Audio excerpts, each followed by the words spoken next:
جی بسم اللہ الرحمن الرحیم۔ الحمدللہ عید کا آج دوسرا دن ہے۔ کچھ علماء سے ملاقات کے لیے دارالمجدیہ حاضری ہوئی، تو پھر استاد محترم کی خدمت میں بھی حاضر ہوئے، اور یہ اللہ رب العالمین کا فضل ہے کہ اللہ تعالیٰ نے ہمیں ایسے معزز اور ذی علم اساتذہ سے نوازا ہے۔ اللہ کریم استاد جی کا سایہ سلامت رکھے۔ تو یہاں آئے، الحمدللہ بڑا اچھا اہتمام بھی تھا طعام کے حوالے سے۔ تو ابھی جاتے ہوئے ایک مسئلہ ذہن میں آیا، حضرت سیدنا امام اعظم ابو حنیفہ رضی اللہ تعالیٰ عنہ کے حوالے سے۔ اول تو بہت ساری باتیں ہیں جو ان کی طرف منسوب کی جاتی ہیں، حالانکہ نہ انہوں نے یہ کہیں پڑھائی ہیں نہ لکھی ہیں، لیکن کچھ ایسی باتیں ہیں جن کی آگاہی علماء کے لیے اور جو میرے جیسے دین کے طالب علم ہیں ان کے لیے ضروری ہے کہ بعض اچھی باتیں بھی ان کو غلط بنا کے پیش کیا جاتا ہے، امام اعظم ابو حنیفہ رحمۃ اللہ تعالیٰ علیہ کی طرف منسوب کیا جاتا ہے۔ تو انہی میں سے ایک چیز، چونکہ ہم جب بھی یہاں آتے ہیں علمی خیرات، اور الحمدللہ اس حوالے سے ہمیں دین کی معلومات کے حوالے سے بڑا فائدہ استاد صاحب سے حاصل ہوتا ہے۔ تو آج بھی یہ ایک بات کہ حضرت سیدنا امام اعظم ابو حنیفہ رحمۃ اللہ تعالیٰ علیہ نے یہ جو 4 رکعت والی نماز میں دوسری رکعت کے بعد جو تشہد پڑھتے ہیں عبدہ و رسول تک، پھر آگے فرمایا گیا کہ اگر کوئی شخص بھولے سے درود شریف پڑھ لیتا ہے تو اس پر سجدہ سہو جو ہے وہ واجب ہو جاتا ہے۔ تو بظاہر دیکھا جائے تو درود پاک تو ایک عبادت ہے، ثواب والا کام ہے، قرب مصطفیٰ کا ذریعہ ہے، اور سجدہ سہو تو غلطی پر ہوتا ہے۔ تو اس حوالے سے وضاحت فرما دیں کہ ہم اس کو کیا سمجھیں، کہ یہ امام اعظم ابو حنیفہ رضی اللہ تعالیٰ عنہ نے ایسا فرمایا بھی ہے یا نہیں؟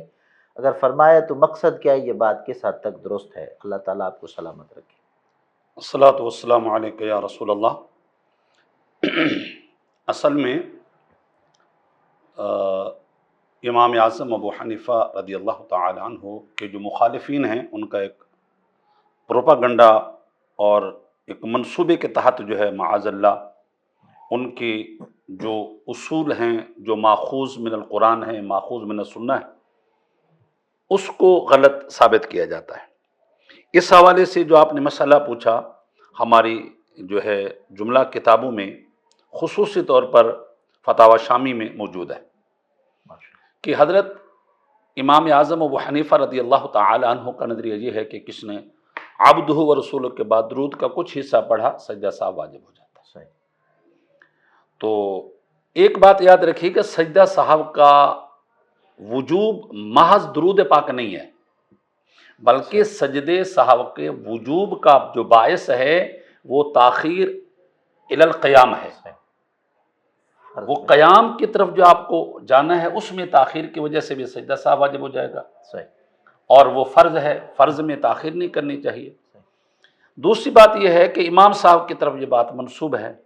امام اعظم ابو حنیفہ رضی اللہ تعالی عنہ خود فرماتے ہیں کہ ایک مرتبہ نبی مکرم صلی اللہ علیہ وسلم کی زیارت ہوئی تو حضور علیہ الصلوۃ والتسلیم نے مجھے فرمایا کہ یہ کیا بات ہے کہ بھائی میری ذات پر درود پڑھنے کی وجہ سے اس کو آپ نے صاحب بھی قرار دے دیا اور ایک سجدہ بھی کرنا کا حکم دے دیا۔ تو امام صاحب نے فرمایا کہ یا رسول اللہ صلی اللہ علیہ وسلم، مقصود یہ نہیں تھا کہ آل نبی پر درود پڑھا ہے یا اولاد رسول کا جو ہے ذکر ہوا ہے اس وجہ سے سجدہ سہو نہیں۔ فرمایا کہ میرا مقصد یہ تھا کہ آل رسول کا ذکر ہو اور دل سے نہ ہو، آل رسول کا ذکر ہو اور محبت سے نہ ہو، آل رسول کا ذکر ہو اور غفلت کا شکار ہو بندہ، صاحب کا شکار ہو۔ تو میں نے اس وجہ سے کہا کہ صاحب نبی پر درود پڑھے تو دل سے پڑھے، آقا پر اور آقا کی آل کا ادب کرے، تعظیم کرے تو دل سے کرے، باقی بھول کر کرنے کی وجہ یہی تھی۔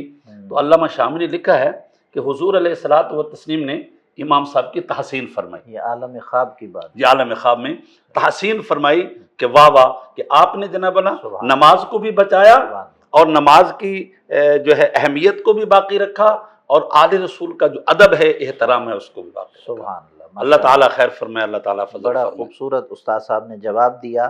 یہ فائدہ ہوتا ہے علماء کے پاس بیٹھنے کا کہ بہت ساری چیزیں جن کے حوالے سے ذی علم حضرات شش و پنج کا شکار ہوتے ہیں، الحمدللہ بیٹھتے ہیں، تشفی ہوتی ہے۔ اللہ کریم استاد محترم کا سایہ سلامت رکھے، اللہ تعالیٰ ان کے فیوضات سے ہمیں مستفیض فرمائے۔